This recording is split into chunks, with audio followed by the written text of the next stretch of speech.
Hi, for the aspirants of APPSC Group 2 who has written the mains, నేనేం చెప్పదలుచుకున్నానంటే మీరు out of these 92,000 change people who attended, only nearly 960 or 1,000 people may be selected, but remaining all have to be, again they have to fight with unemployment. అంటే మీరు మళ్ళీ నిరుద్యోగాన్ని face చేయవలసి ఉంటుంది. ఈ విషయం మీకు క్లియర్. మీకు కోర్టులో ఏమొస్తుంది, ఏమవుతుంది, గవర్నమెంట్ ఎలా డెసిషన్ తీసుకుంటుంది, మరి మాకు జాబ్ వస్తుందా లేదా, ఇవన్నీ కాదు. మీరు కనీసంలో కనీసం మీరు ఒక 160 170 తెచ్చుకోగలిగితే మీకు డెఫినెట్గా ఏదో ఒక పోస్ట్ వస్తుంది.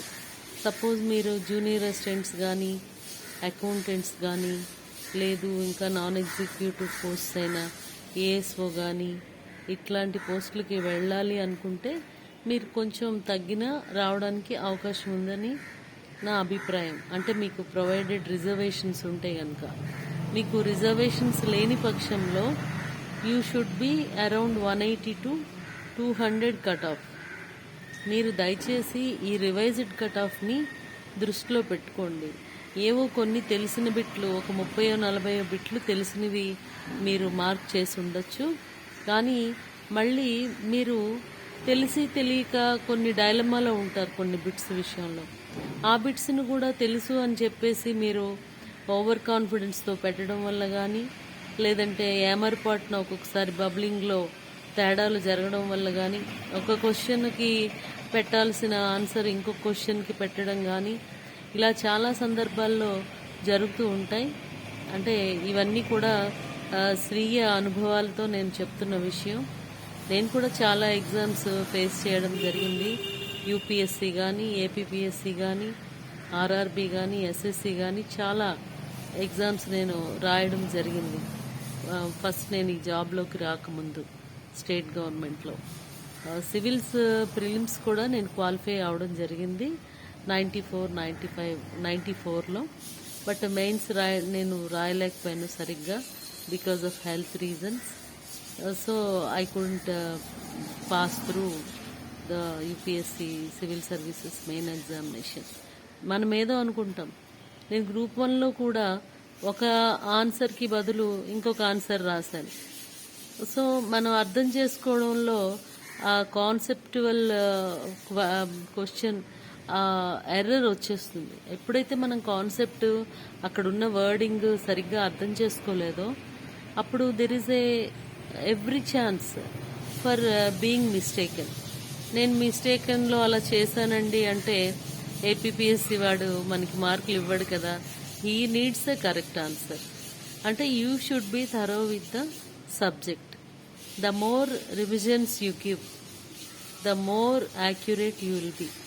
మీరు ఎంత ఖచ్చితంగా మీరు ఆన్సర్ పెట్టాలి అంటే గనక మీరు అన్నిసార్లు చదివితే తప్ప మీకు ఆ సబ్జెక్ట్ మీద కమాండ్ రాదు. ఈ రిక్రూట్మెంట్ కాకపోతే ఇంకో రిక్రూట్మెంట్, ఈ పోస్ట్ కాకపోతే ఇంకొక పోస్టు, ఇట్లా చాలా. మరి సైన్స్ అభ్యర్థులకి త్వరలో ఫారెస్ట్ డిపార్ట్మెంట్ కూడా పోస్టింగ్స్ అనేవి తీస్తోంది. So science and engineering background వాళ్ళకి దానికోసం కూడా ప్రయత్నించవచ్చు. General awareness, general studies, polity, Indian economy, AP political scenario and AP economy, AP geography, ఇవన్నీ కూడా మీరు ఎప్పుడు కూడా కొట్టిన పిండిలాగా మీకు కంఠోపాఠంగా వచ్చి ఉండాలి. అప్పుడు మీరు ఏ ఎగ్జామ్ అయినా అటెండ్ అవుతారు, ఏ ఎగ్జామ్ అయినా ధైర్యంగా రాయగలుగుతారు. కాంపిటేటివ్ ఎగ్జామ్ అంటేనే కాంపిటీషన్ అంటే స్పర్ధయా వర్ధతే విద్య అంటారు. అంటే స్పర్ధలోనే విద్య అనేది నైపుణ్యాన్ని కనబరుస్తుంది అని. పక్కవాడితో పోటీ పడితేనే నువ్వు ఇంకా ముందుకి వెళ్ళగలుగుతావు. కానీ ఇట్లా వెళ్ళేవాళ్ళు, ఒక రన్నింగ్ రేస్లో వెళ్ళేవాళ్ళు ఫస్ట్, సెకండ్, థర్డ్ 3 ప్రైజెసే ఉంటాయి. థర్డ్ అనేది కన్సోలేషన్. యాక్చువల్గా ఫస్ట్ అండ్ సెకండ్ ప్రైజెసే ఉంటాయి. కానీ అందులో ఆ రేస్లో ఒక 20 మెంబర్స్ పార్టిసిపేట్ చేశారనుకోండి, వాళ్ళందరికీ ఇవ్వరు కదా. సో ఎవరైతే the best attempt, the best shot, whoever gives, they only will get the posting or job. So దానికోసం మీరు ట్రై చేయాలంటే అలా కోర్టులో ఏమైంది, వీళ్ళు ఇక్కడ గవర్నమెంట్ ఏం తీసుకుంది, ఇవేం వద్దు మనకి. ఇప్పుడు ఈ 92,500 మందిలో కూడా వచ్చేది కేవలం సుమారుగా అటు ఇటుగా 1000 మందికి అనుకోండి జాబ్స్. మరి మిగతా వాళ్ళ సంగతి ఏంటి? మిగతా 91,500 మంది సంగతి ఏంటి? మళ్ళీ వాళ్ళు రాయవలసిందే కదా. సో దయచేసి మీరు బాగా ప్రిపేర్ అవుతూ ఉండండి. ఏదో ఒక పోస్ట్ అనేది మీకు వస్తుంది.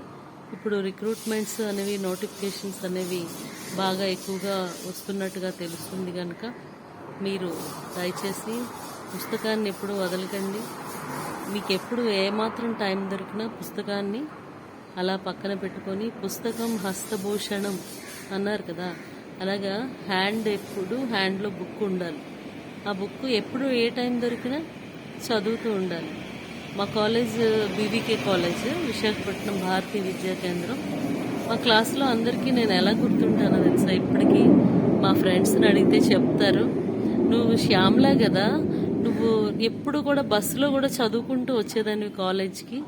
అంటే మా ఇల్లు సుమారు ఎన్ఏడి కొంచెం దాటాక, అక్కడి నుంచి నేను కాంప్లెక్స్కి వెళ్ళాలంటే 38 నెంబర్ బస్ ఎక్కాలి. సో అప్పుడు కూడా నాకు సీట్ దొరికితే కూర్చొని చదువుకుంటూ వెళ్ళేదాన్ని. సో నువ్వు ఎప్పుడు చూసినా పుస్తకంతోనే ఉండేదానివి. మాతో ఎవరితో కూడా పెద్దగా మింగిల్ అయ్యేదానివి కాదు, టైం వేస్ట్ చేసేదానివి కాదు. మరి అలా ఉండేదానివి. అంటే